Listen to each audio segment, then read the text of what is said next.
You're locked into Supatv. Only on OpenView, channel 150.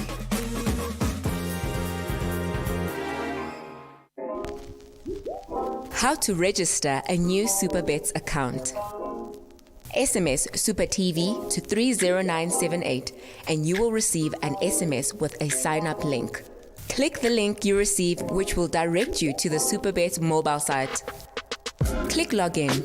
On the pop-up, click register now. Fill in the required details on the form, from your ID number all the way to your contact details. Be sure to choose a strong password that you will remember. After filling in your details, click submit. In a few minutes, you should receive an OTP if your details were entered correctly. Back onto the Superbets mobile site, type in your OTP. In a few seconds, you will receive a welcome SMS confirming your new account.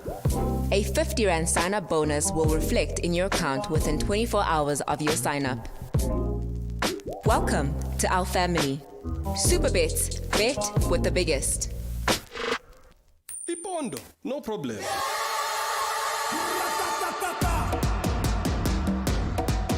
Now ungapopa with Superbets. Simply SMS Supatv to 30978 and start playing.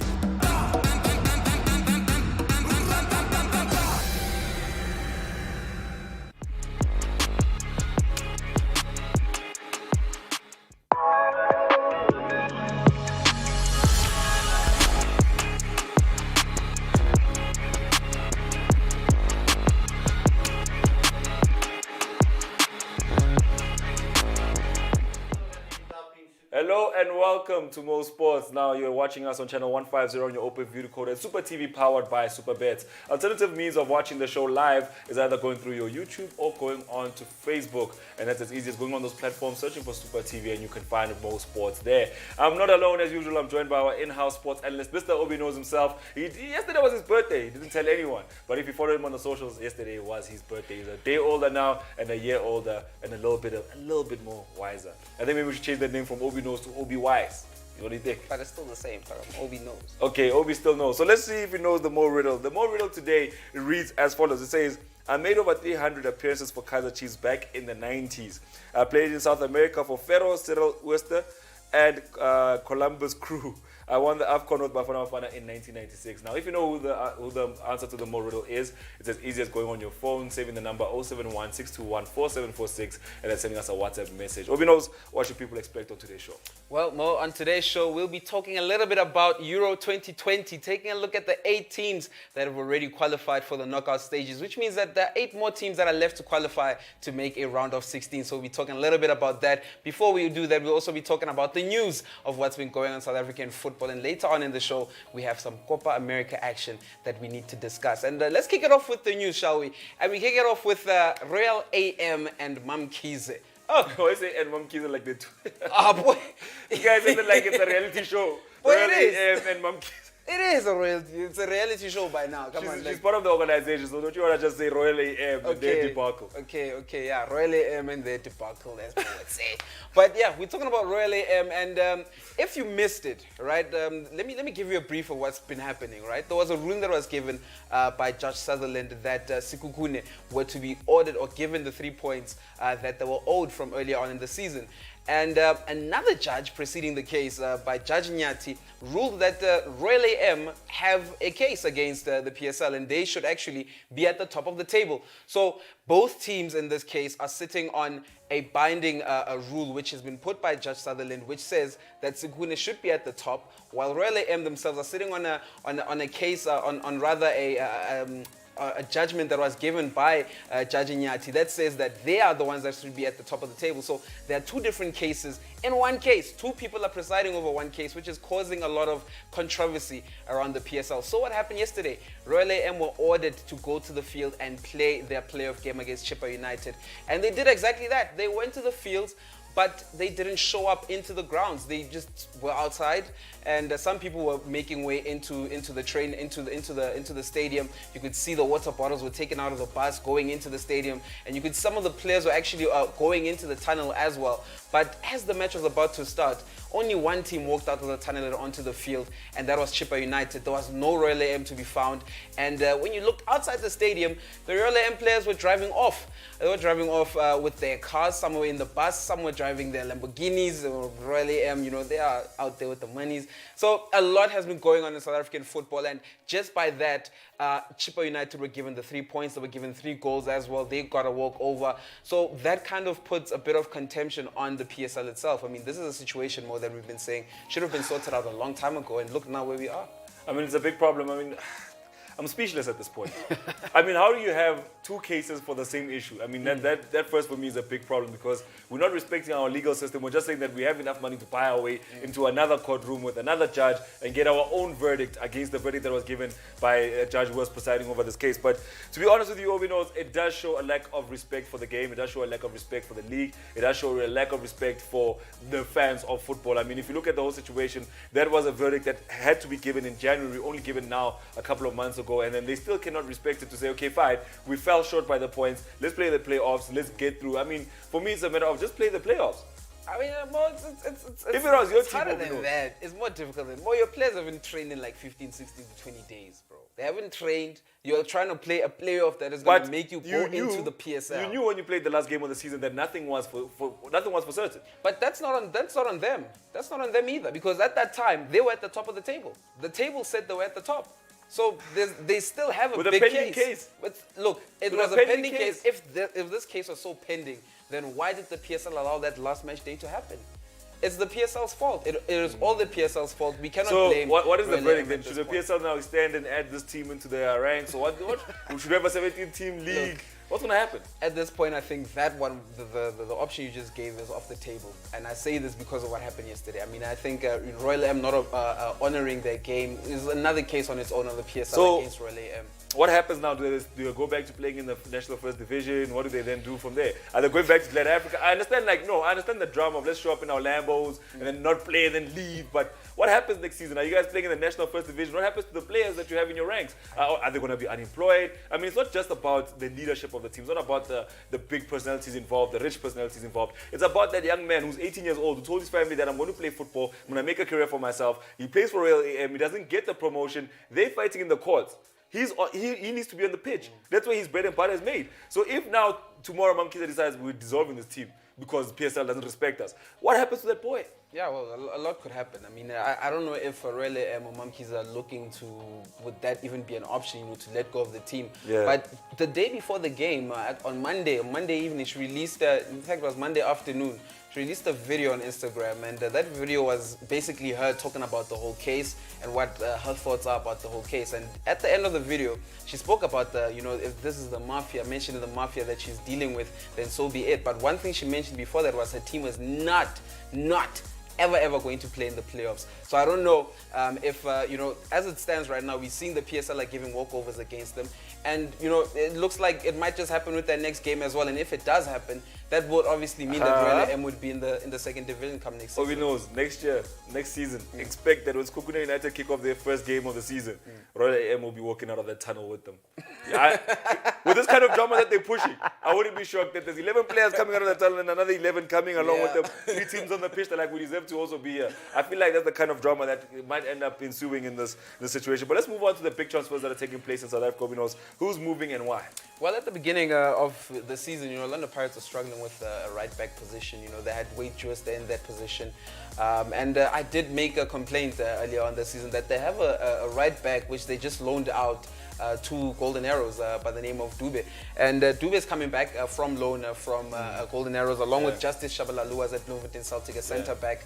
So I think Orlando Pirates are trying to bring back their options and see if they can bolster, that defensive place. I mean, we did say that defensively Orlando Pirates weren't looking all too great this season. So I think bringing back these 2 players who have had, good seasons, I think it could be, some good additions to the squad. As you can see, Keegan Buchanan is also in there. I mean, he could be making a move down down to AmaZulu, and the player on the far right, Siyabonga Mbatha, goalkeeper of AmaZulu, currently the goalkeeper of AmaZulu, might be looking for a way out since Veli Motwa, of course, has made that number 1 spot. He's looking for a way to Golden Arrows. So thus far, that's the news that we have in terms of transfers and official transfers, and not looking at what he say or she say. I mean, there's a lot of players that could be making their moves. A lot of people who are on the headlines right now, which we should not talk about until, of course, we have some concrete evidence that that they are indeed making those moves. So at this point, these are the only moves I can confirm that this is what could be happening in the next few days in the PSL. All right, let's move on and talk about Fortune, who is now a level 5 UEFA Pro license holder. Are we fortunate to have someone like that who has a level 5 UEFA Pro license? I don't know. Look, he has a big. It's a big level to be on in terms of coaching. And this was the picture of his graduation last night. And you can see, he's from the England football school. Wow! So, but look at the names behind him. I see John Terry's in there. Yes, sir. There's quite a lot of big names that he has been in these classes with. So he's been part of that Manchester United development setup for quite some time.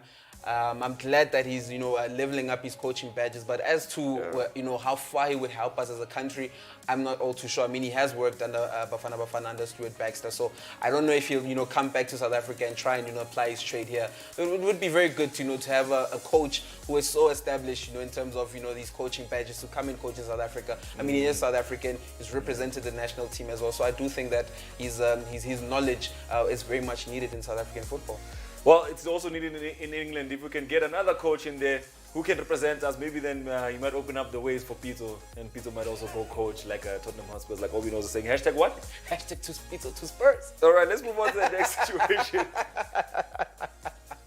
I'm going with that. Hashtag Pito to hashtag Pito to Spurs. Boy, Pito must go. Which Spurs? Because there's an NBA team that what Spurs as well. Nah, I'm not talking about San Antonio. We're talking about Tottenham Hotspurs. They're in London. So what does this COSAFA squad look like right now? Well, Helman Mkelele coming out with a 20-man squad for Bafana. They're going to the COSAFA Cup, and Hugo Broos once again will not be on the stands. I mean, apparently he's still waiting for his second jab in Belgium. I mean, that was the reason why he left in the first place. He left the country to go back to Belgium to get his second jab for the COVID vaccine. So he won't be on the bench for these games, and this is the squad that Hugo Broos has, Helman Mkelele has picked out. As you can see, Bruce Vuma is in there. The Kaizer Chiefs goalkeeper has been very impressive. Mulungwana in there as well from Golden Arrows has been a brilliant goalkeeper for Arrows this season. And the defense, we've got the Deruk, we've got Denon Farmer, we've got Happy Mashiane, Ngezana is in there, Ngobo from Ngobo coming out from Swallows is in there. We've got Phillips in there, we've got Mpahlele. We've got Ngobeni and Bongani Sam from Orlando Pirates. And I think defensively, I think it's a very young squad. It's a very good young squad that we have in terms of, the defensive setup. There's not too many experienced players in there. That's what the COSAFA Cup is all about, giving the youngsters a chance to go at it. And continuing with the midfielders, you've got Mkhulise in there. Pito Mkhulise has been a brilliant player for Mamelodi Sundowns. Apparently could be on the move out to France. Not yet, a deal has not been yet verified, but it is apparent he might be on his way out. Ethan Brooks has been impressive with the Bafana squad since giving him opportunities in there as well. Sitebe from AmaZulu's in there. Hlongwane and Goodman Musele are both in there.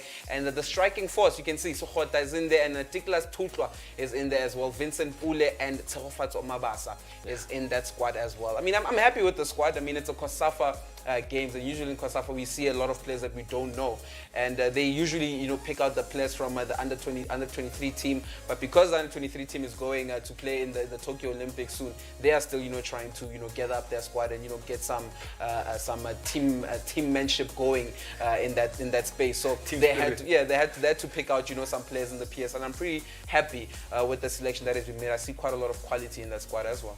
All right, let's take a break, and when we come back, we'll continue by looking at whose value has dropped or risen during these international games, and then we'll look at the Euro 2020, so you don't want to miss that one.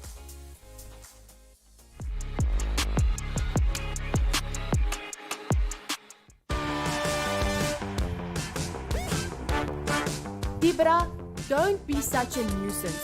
Just SMS Super TV to 30978 and join in on the action.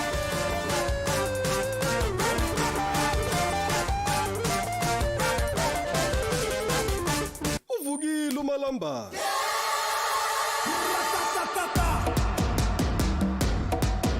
Now ungapopa with Superbets. Simply SMS Super TV to 30978 and start playing.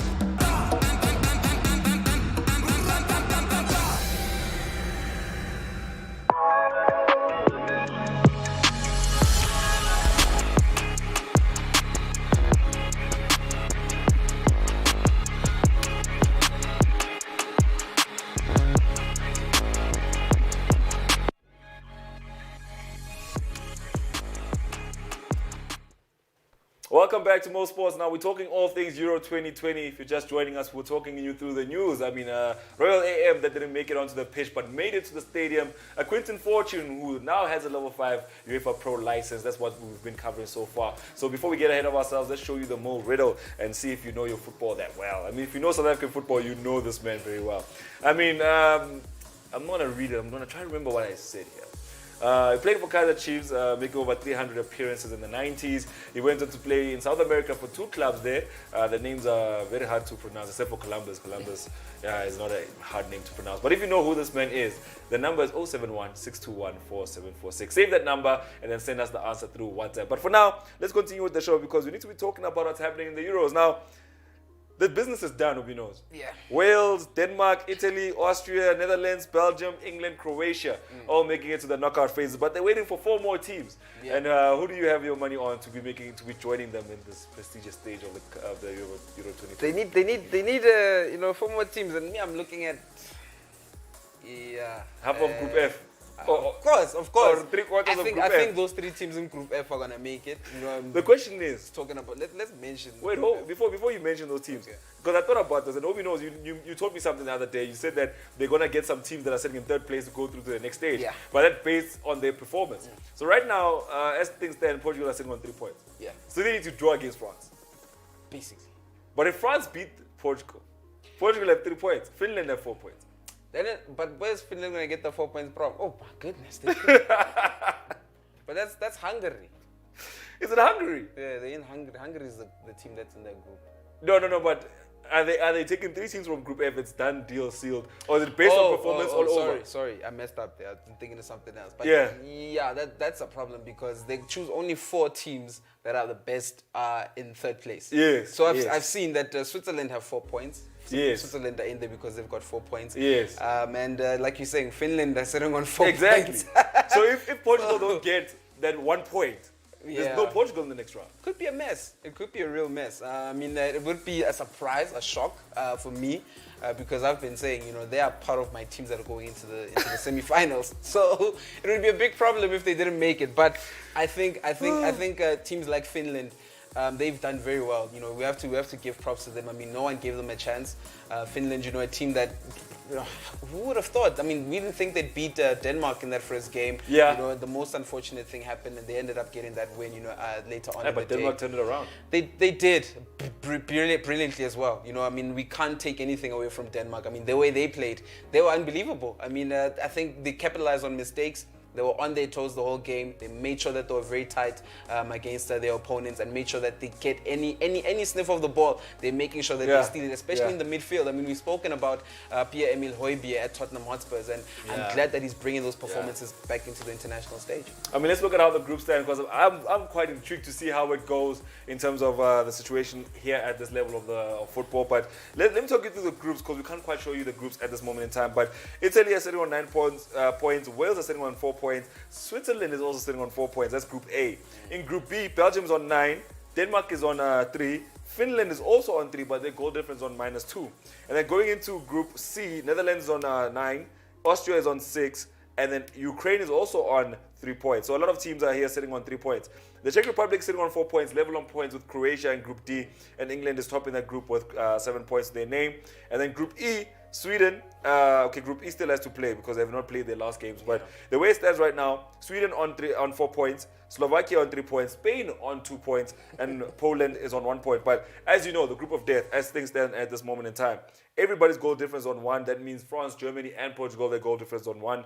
Hungary sitting on the -3. And then basically at this point, Germany and Portugal have 3 points. If things stay the way they are, meaning that France draw against Portugal, they'll be going into that head-to-head, or basically on 3 points. But if the goal difference stays at +1, they are the best of the 3-pointers. Yeah. Look, it's like I said, it's going to be a mess. I mean, someone's going to cry, it's going to end in tears for some Bori, because clearly, I mean, today's games are going to be a big defining factor. I mean, either we're looking at Spain, either we're looking at France and Germany and Portugal. Today's games are big, and they're going to be very, very important for all these teams, actually. Yeah. Because it's now or never. More especially for Spain. I mean, I've been saying Spain are not been good, and I think this time they need to pull up their socks and get the 3 points. They have to do it by any So let's means. talk about Yusuf Poulsen. Now, Denmark came into this game, I mean, the last game of the group stages, and they just devastated.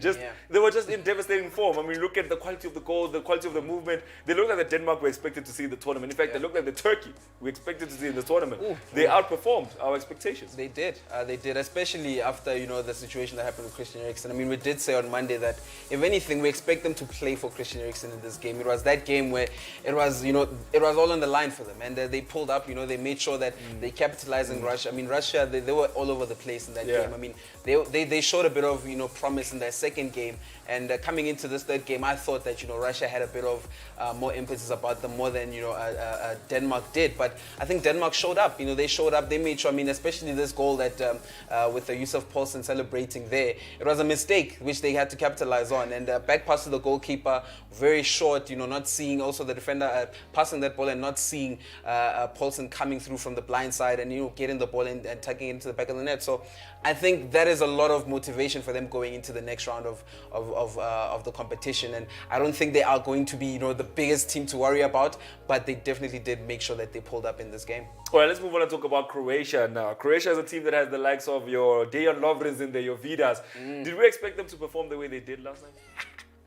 I don't think they outperformed themselves. They underperformed actually from the team they were the last Euro, the team that they are now. I mean, they're a different team. I mean, look, they need a moment of brilliance to win that game, and it came from Luka Modric, a player that I have myself personally, I have said that he's no more the same player. He's not someone you can depend on to be brilliant, and to give you wins, and he did, exactly the opposite of what I was saying, and I'm really glad that he showed up at that point. I mean, I think they started using him in a very more progressive role. I mean, using him as number 10, wasn't doing quite a lot of defensive work, I mean, with Brozovic and Kovacic in that midfield, it did allow for Modric to use his more creative mindset up front, So I do think that it was a brilliant game for them. It was a brilliant game, and the goal as well. It was coming from a position where Modric was needed. I mean, if you look at the highlights or you look at some of the footage from the game, you'll see Modric in that a position where he's by the D line, making sure that he's right outside the box.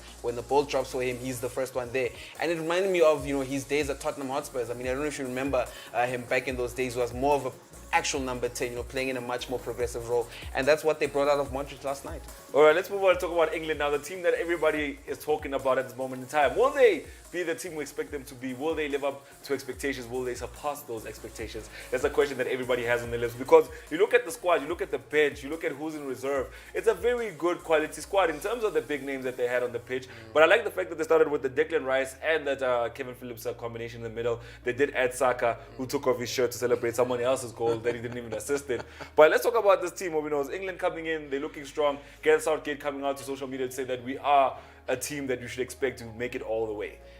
Well, Gareth Southgate for me is very on and off. He's very, very on and off. I mean, not too long ago he was saying that don't count us in, as favorites. We have a very young squad. We don't want to put too much pressure on them. He's buying his own hype. One win in Jan already, we're within. So look, Gareth Southgate, I think he's got a brilliant squad. But honestly, talk to me about this. I mean, first of all, Sterling hit the bar after chipping the goalkeeper so beautifully. Yeah. And then early in the game. Very early in the game, in the first 2 minutes. And then later on, he scores that goal after he jumps behind Saka to get the goal, which Saka also jumped for but missed, but he got the goal. And then you think to yourself, that's a scrappy game.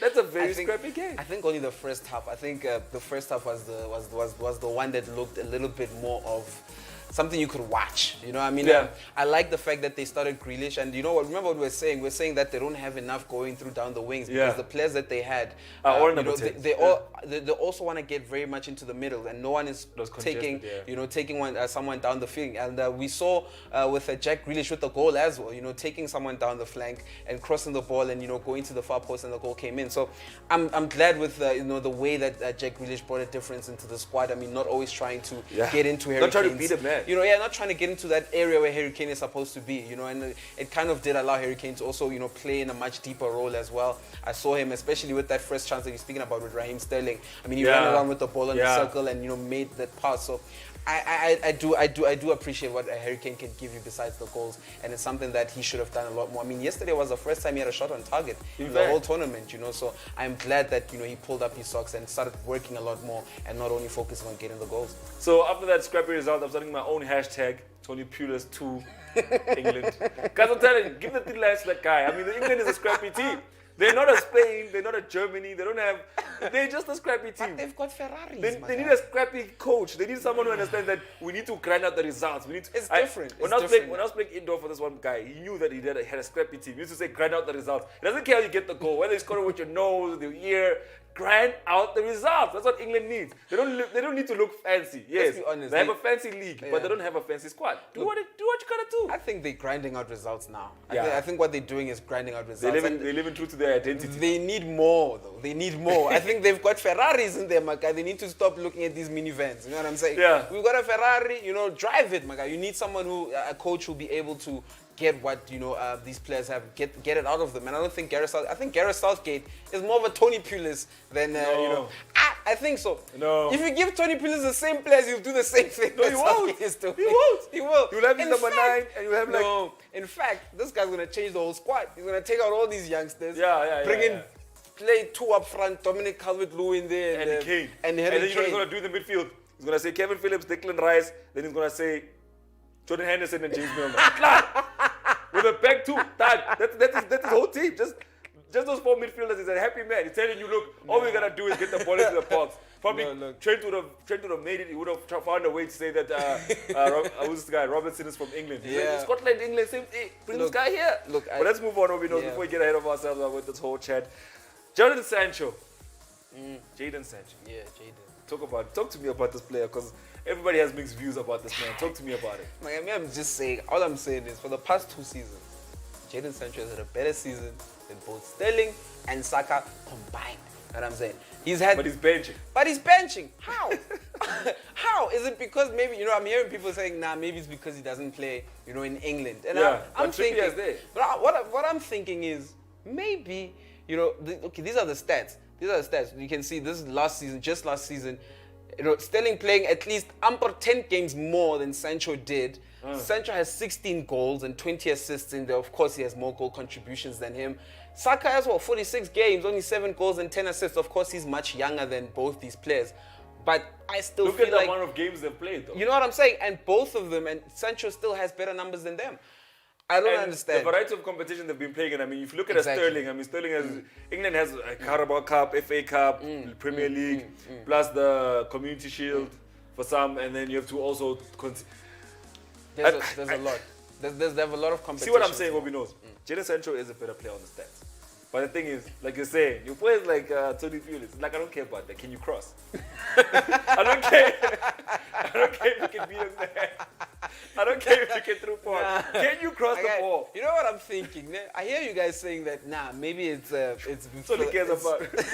No, I'm hearing you guys saying maybe it's because, you know, he doesn't play in England. It could be maybe because they're trying to lower his value. You know, maybe they're trying to lower So his value. you're gonna call him to England in a competition that you must win and not use him. I'd use him. Of course, I mean, I'd definitely use I think him. they should use him. I mean, like, but what is the reason why they're not using him right now? I feel like Gareth Southgate is spoiled for choice.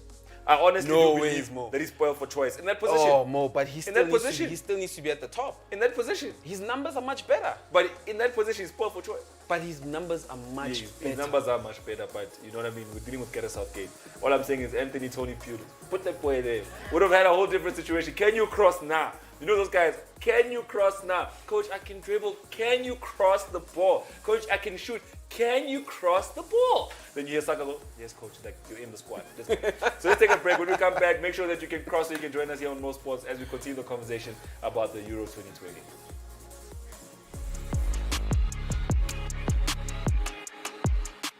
What is anticipation? Hit me, baby, one more time. Oh, what? Nice.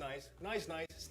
What anticipation looks like? Oh, 11. Oh, Give me a you want a hit? 9. What the? Can I have a hit, please? What? Go, Thank you very much. Go, bust. Quack, quack, quack. How to set up anticipation? Deal. And if I were you, I would stand. How to anticipate? yeah, yes, guys, hey, come. Play, please play. Well, oh, 250. K18. Go, bust. Watch us play blackjack on Super TV, channel 150 on OpenView, or anticipate yourself when you SMS Super TV to 30978. Super TV, let's play.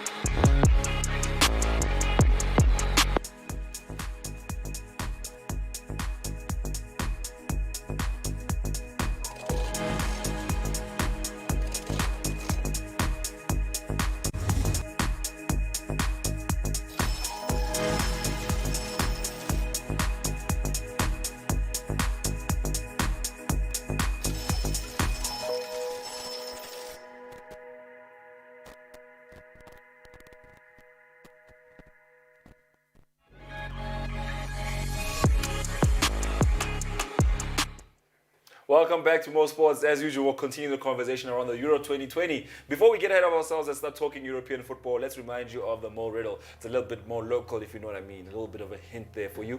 But here is the Mo Riddle for today. It says, he made over 300 appearances for Kaizer Chiefs. He also played for 2 clubs in South America, one of them being Columbus what? Crew. Columbus Crew. I was thinking Columbus or Hive. But yes, Columbus Crew. If you know who he is, then send us the answer by saving the following number. It's 071-621-4746. And once you say that number, then you go on your WhatsApp and you can send us the answer. So let's see the WhatsApp message. Hey guys, the answer is very simple. It's Dr. Kumalo, #Pino, the football god. Pino. Why Pino? He's a football court. Yes, sir. Must trust yourself, my boy. You know, I thought about we should have made it more interesting saying he's a medical profession but never practiced a day in his life. Because he has the title. It's his name. I actually thought it was a street name, you know what I'm saying? No. I thought it was a street On name. his pass are It's there. in the pass, In yeah. the pass I are was there. like, Yeah. and he has 2 English names. And I was like, whoa, Yeah. bro. It's like Happy Godum Suva. You guys know Happy Godum Suva? If you don't know Happy Godum Suva, you haven't been watching CAF Champions League. And say to your Kaizer Chiefs friends, I see you, but Happy Godum Suva was on the bench. Come second leg. Happy Godum Suva is not showing Happy God is flames. gonna play. Happy God is gonna play. Happy God is going to play. And no one makes Happy God so happy than winning. Happy God. I just think about it. Like, how do you get that one right? How do you, Nah, my guy, no. do they at the spectator would tell you, hi, Happy God, come in and live. You would never make it out. In South Africa, they'll never let you make it out of the hospital with that name. Mbizu Tepo at least, or Tepelo, or Nah. Tembi, yeah. What is Happy God who's watching the show now? He's a big fan of the show. I actually spoke to him the other day. But let's get around and talk about what's happening in the Euros. So we know the fixtures that are coming up. Are you excited for what's coming up in terms of the games that are in line today? Sweden 4 games today. Yeah. There's more. There's like 8, bro. In the Euros? There's 8, yeah. There's 4 in the No, in fact, yeah. In the Euros, 8 it's teams, 4 games. 4 games. Come on, Euros. Yeah, Sir, four, signal. 4 Yeah. games, yes, 4 games. I'm thinking 8 teams. But Yeah. Sweden and Poland, first game of the day. Of course. Look, looking at Poland this campaign, I mean, they haven't been at the top. They haven't been at the top, and not something you'd expect from them as well, But they've got Lewandowski. Yeah, but Lewandowski doesn't have Muller, doesn't have Goretzka, doesn't have Kimmich. Yeah, and it's very hard for him to to be picked out in spaces, in tight spaces. I mean, we've seen how Bayern Munich play. They are able to get him through in the middle. Yeah. There's like 3 players, but you'll find Lewandowski. You know what I'm saying? And that's not the same quality that he's playing with at Poland, which kind of makes kind of puts a picture of why Poland aren't being so successful. And we saw the game against Spain. They held out throughout the game. Kept Spain at bay, and eventually when they got that chance, they scored it. So I think it's pretty much going to be the same thing. I don't expect them to be going all out at Sweden. I think Sweden have a much better team in terms of quality. I mean, like I think as well as with Dan Kulusevski coming back from he was out with COVID, and now he's back. He was back in the last game on the bench, but I think with this game he might just get a run out. I mean, he's a player who's done well for Juventus, proved himself very young still, but I think he can, give some more impetus to the Swedish attack. So we just have to wait and see what happens, but I do think that Sweden have an upper hand when it comes to this game. They really do. I mean, when you look at some of the stats of some of the biggest players in world football, I mean, the biggest names, they usually don't perform on the international stage, and it's looking like the same thing for Lewandowski. I almost said Podolski for Lewandowski, but it is a reality to be known. I mean, you don't have the same players you play with at the club level. I mean, we're seeing it with Germany as well. Thomas Muller not so influential in the German national team at this moment in time, but he's trying. And the thing is, all you can do is try at this level of football. And Sweden, I think you need to be more careful with that. Like, why? Watch him closely. Who, Watch him Lewandowski? closer. No, Muller at Germany. The thing is, Muller is the space interpreter. You have to watch him in the space. My guy, those goals that Goosen scored and those goals was crossing. It was not in. Thomas Muller. It was Thomas Muller with the turns, boy. Thomas Muller is a beast of winning football. Eh? I remember the first time I saw Thomas Muller play football. I remember it was in South Africa. And I thought to myself, what does this guy do? But he's so influential. Like, you can't bench him, but you don't know what he does. And every coach that has coached at Bayern have all played him. They've all played him. Space. They've not. Space. They've not. No, even Pep Guardiola got to Bayern Munich, and he was like, "We're playing this guy." Like, FIFA has taken him all around the pitch. They don't know what he plays. Second striker, number 10. They don't know what Thomas Muller does, but what he does works. I don't know how he does it. He's very good at turning players, and I think we see it more in that Portugal game. I did say that Portugal were not a tight team in terms of defense. They had they had too much space in between the defensive lines, and he was there. That allows Thomas Muller. That's why Muller prides himself. He was turning these defenders, my guy, get the ball out wide, cross, goal. And the dangerous part of him is that he finds space and he knows what he's going to do with it. That's the problem with Thomas Muller. Like, if he finds a pocket of space and you guys are still trying to close him down, he already knows where the ball is going. He's a problem. He's a problem. But let's move on. Let's talk about the head-to-head. Sweden and Poland, this is how it's been played out throughout history. 14 wins for Sweden, 4 draws, and 8 wins for Poland. And overall goals in the fixture, basically 56 goals have been scored by Sweden in this fixture, 37 have been scored by Poland. So in history, Sweden is the bigger side. And looking at the form, I mean, Poland coming in here with poor form. They have 3 draws and 2 losses to their name, while on the other side, Sweden have 1 draw and 4 wins to their name. So it's looking very bad for for Poland in terms of the stats. But we all know they have Lewandowski, but that's not enough. Let's move on to the other games that are going to be taking place. Slovakia versus Spain. Nobody knows. You think Spain can win this game and get themselves automatic promotion to the next round? It's not what I think at this point. It's definitely how Spain are feeling. It's about how Spain are feeling. Do they feel the importance of this game? I think this is the biggest game they'll play this entire campaign. I mean, they failed to win their first 2. This is their only chance to qualify into the knockout stage. I mean, we checked out the teams that could be qualifying. They're sitting on 4 points, 3 points. They're sitting on 2. So I don't think a point will also be enough to get them over the line. So a win would be something that they need. The team that they have, maybe reshuffle it a little bit, add some more experience in there. Pedri has been a very good player for Barcelona, has been a very good individual as well for Spain in that midfield. But maybe add someone who can give you a lot more. Thiago Alcantara has been on the bench throughout the whole tournament. So that's for Liverpool. That's a player who can give you something at the back and also going forward. Although he's not the hard tackling defender. We saw him towards the end of the season at Liverpool. He was getting used to doing that defensive work. I think he can give you a little bit of that in this game and can give you something going up front. Maybe change it up a little bit. Let's see what you can get down the wings as well. Maybe start Fernand Torres and not Morata once again. So let's wait and see what happens. But you need to understand that Luis Enrique is very pissed off. His team was knocked out by Liverpool. Now you go play there. You're a traitor. You must sit on the bench. Let's move on. Let's talk about Isak, a player that not many people saw coming to this tournament as a special player, but Isak, all we know. Yeah, well, Isak goes back to the Sweden and Poland Yeah, game. Sweden, yeah. I mean, he's a brilliant player. He's one of the players we actually talk about later on in the show. I think what he has done in this campaign. Look at Rodri on the floor. You know, left Rodri on the floor. And in the last game, it was very, very important for Sweden. I mean, his movement off the ball, his movement with the ball. He carries the ball very well. I mean, slight glimpses of the Thierry Henry coming off the left flank. You know, but can't really say that he's going to be half as good as a legend. You know. But I can say that you know he's proved his worth. I mean, a lot of teams have been talking about him. Arsenal have made mention, Barcelona as well. I don't think they'll be going for him now since they've got Sergio Aguero in there. But in terms of quality, he gives them something in terms of pushing and driving the ball into those dangerous areas, and that's something they need when they have a set piece specialist like Forsberg in the team.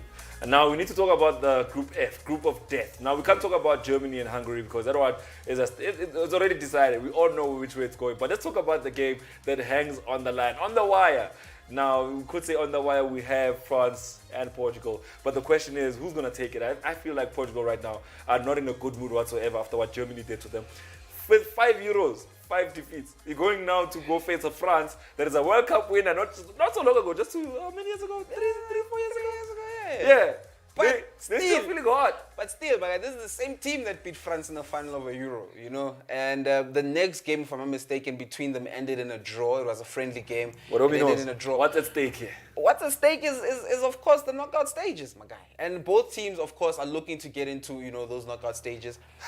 Importantly, I think it's going to be a tactical battle. I've seen both teams. I watched them against Germany specifically, and they try to implement the same type of tactic. Let's sit back, allow Germany to have the ball. But one thing is that France did it much better than Portugal did. I mean, Portugal looked very disorganized from the minute. You heard me complaining about it. Only after they scored their goal was when they started getting a little bit tighter. But that didn't last long because, immediately after that, Germany equalized. So I think France defensively are looking a lot more subtle than Portugal are. So if they are going to allow Portugal to come at them, I think also that counter-attacking football that they did, that they used against Germany in the second half of the game could be something they use against Portugal, but vice versa as well. Both teams have kind of like the same style of play, so it's going to be very difficult to call. If it's not a France win, I'm definitely calling it for a draw. I'm thinking that France is going to win it. I think so too. I think Germany exposed Portugal. I mean, they really did expose Portugal for the weakness that they have at the back. I mean, both your centre backs, 2 of your 4 defenders scored an own goal. It's an exposing that this team, basically, at this point in time, we looked at the big guys. We looked at who they have up front: João Felix, Bruno Fernandes, Diogo Jota, Cristiano Ronaldo. Name the defenders. Pepe and Ruben Diaz. Name all of them. Who's the Contrao on the right? Fabio Contrao doesn't play no more. Cancelo. Cancelo and Wrong Guerrero on Portuguese the left. No, Cancelo and Guerrero on the left, and I feel like Guerrero in the game against. But okay, let's be honest. Germany was poor. That game against Germany. Did you at any point feel secure for Portugal? Not really. So now going into the next round of games, do you still think that they will be able to be the Portugal that we all think they are? I mean, they won the Euro fine. We'll give it. That was a different Portugal side. I mean, it's a whole new generation. It's a whole new look to the team. The question is, can they go in with the goalkeeper that they got from Wolves? What do you mean? This has been their goalkeeper throughout. You know what I mean? No. Think of it this way. France have a goalkeeper that went to the Champions League final and lost it to Liverpool. What else has he done in his Germany career? have a goalkeeper that What won else a has he done in Champions his League career? What else has he done He in won his the career? World Cup, Obinos. He won the World Cup. Please. You come in with your Wolves goalkeeper. Look, I think. Obinos. Look, defensively, Portugal were very good. I mean, they were very good in the tournament they won, in the Euro that they won. They were very good, and it's pretty much the same defense that they had at that time. With you know what I'm saying? With Pepe. With Pepe. He's never red. I'm gonna call him Pepe forever. I don't care what you call him, Pepe. Hey, it's Pepe. And looking at how they played that time, and looking at they also came out and won the Nations League with the same defensive approach, And I think in this tournament they just missed it in the game against Germany. Like I said, they weren't tight enough with their defenders. They allowed Thomas Müller that space in between the defensive lines, and those are the things that can cause you trouble. So it's going to be about how they can change their mindsets and come back to focus and get the mandate right, which is to defend well and to get the goals when it matters most. All right, let's talk about the Copa America real quick before we take a break. Now, what's been happening in the Copa America? Well, Venezuela and Ecuador had a draw 2-2. do. We actually talked about these games. Let's talk about the game that took place yesterday. We're talking about Argentina versus Paraguay. Now, Argentina beating Paraguay 1-0. Messi's milestone as well, 147th cap for him. He now sits equal with Javier Mascherano, and of course now he's going to be the top highest capped player by the end of this tournament. So yeah, the goal came from Papu Gomez yesterday. And look, I've been saying about Argentina, it's not convincing. It's not convincing at all. It's like Portugal. You know what I'm saying? Nah, ish boy. Just had to throw it in there. Don't put words in my mouth. Like, don't put words in my mouth. But I do think that Argentina still lacks something. They're lacking something. And look, go watch their games. You'll tell me if you see something different. I don't see creativity in their play. I see a lot of individualism going on in there as well. Because there's no style of play, and when there's no style of play, obviously depending on players, individual brilliance to show up. And it did, luckily for them, with Papu Gomez's goal, but throughout the game, there was nothing entertaining about Argentina. There's nothing to watch. They don't play for each other. Yeah, they don't. They're all big names. I think they all ruined it when they went into Russia and they had that little meeting in the tunnel where Messi was now the coach and the coach walked past like nothing's wrong. Like, this is normal. That's what they do. It's crazy. I mean, that's what happens when you have so many big stars in one room. Let's take a break, and when we come back, the conversation will definitely continue, but we'll look at the biggest and the lowest players whose stock has dropped and risen in the Euro 2020.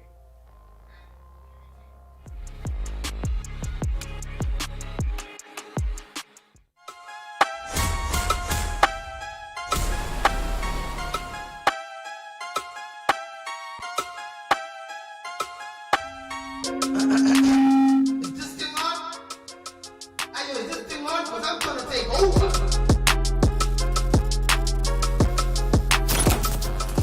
This thing's not on. Nah, it's not on. Hello? It's not on.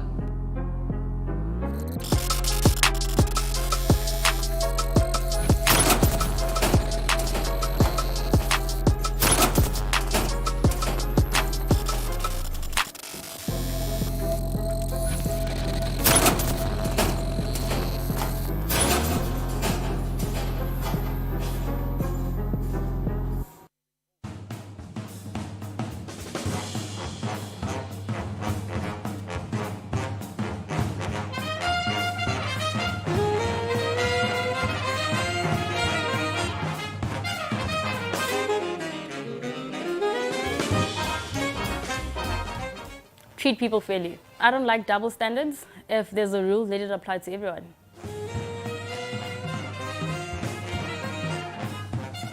I'd be a lion. It's very cliche, but I'd be a lion. I'd be fierce. I'd use my powers to do what I want and to get what I want, which is, in a lion's sense, to hunt for what it really wants. And yeah, that's what I'd do. That's what I'd be.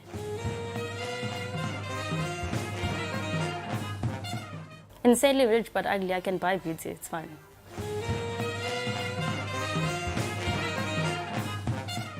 The mother of Jesus. Simply because she gave birth to a king.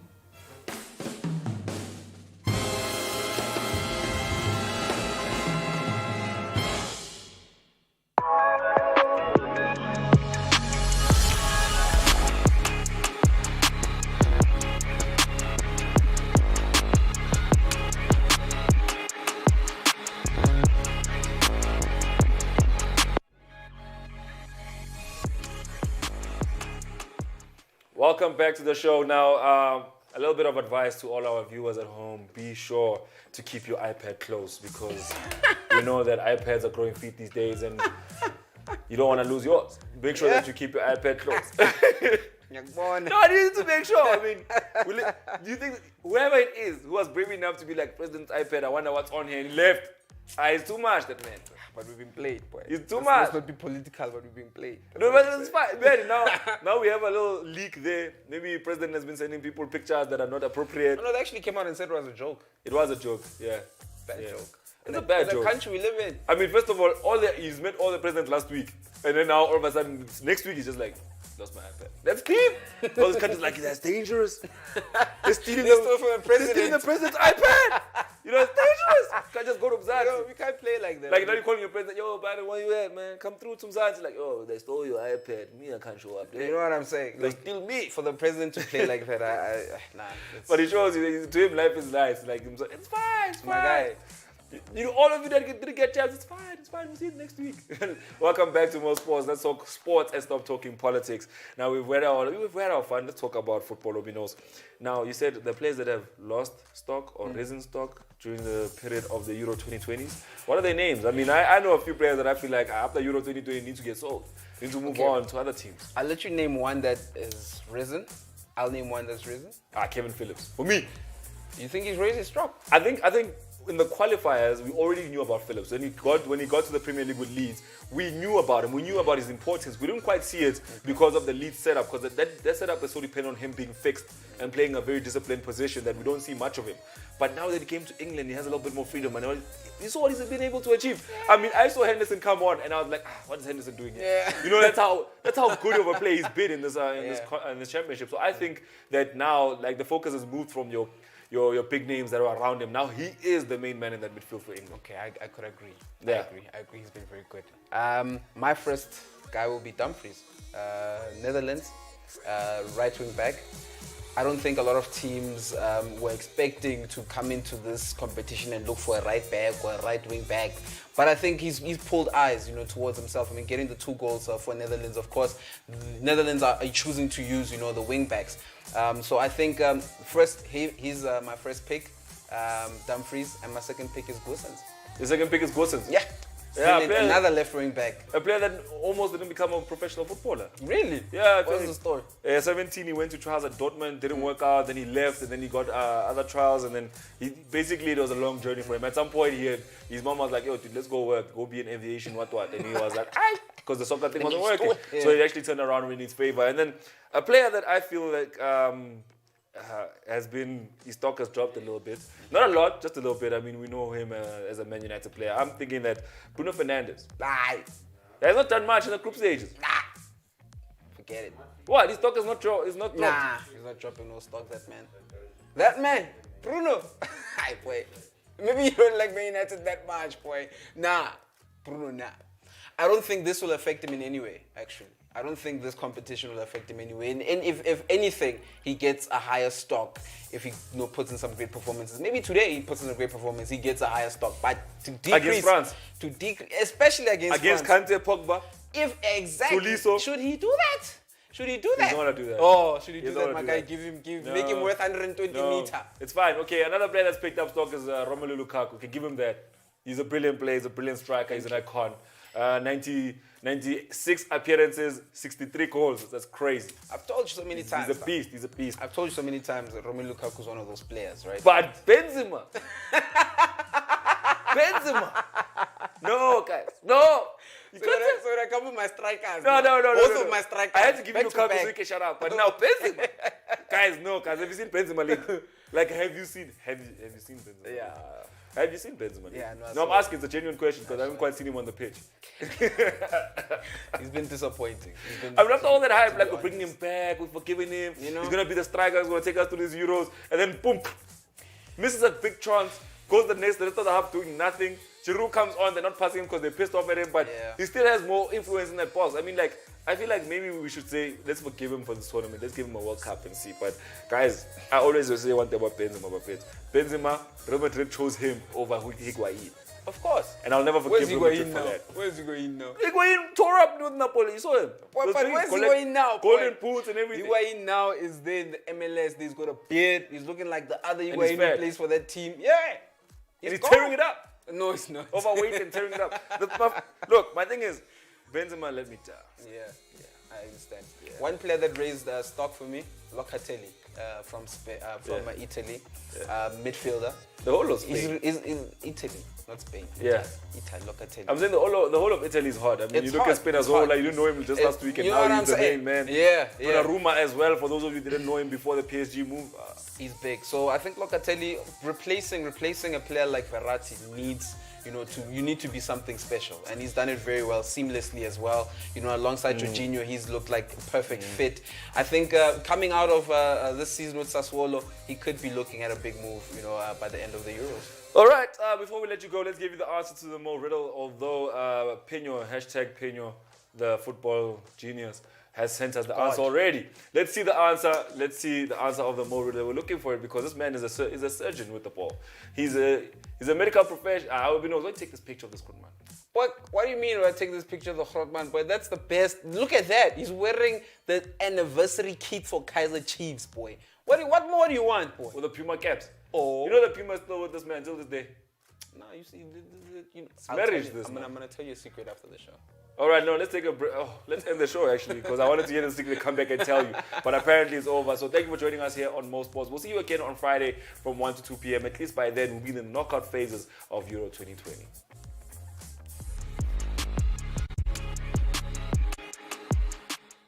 You're locked into Super TV, only on OpenView.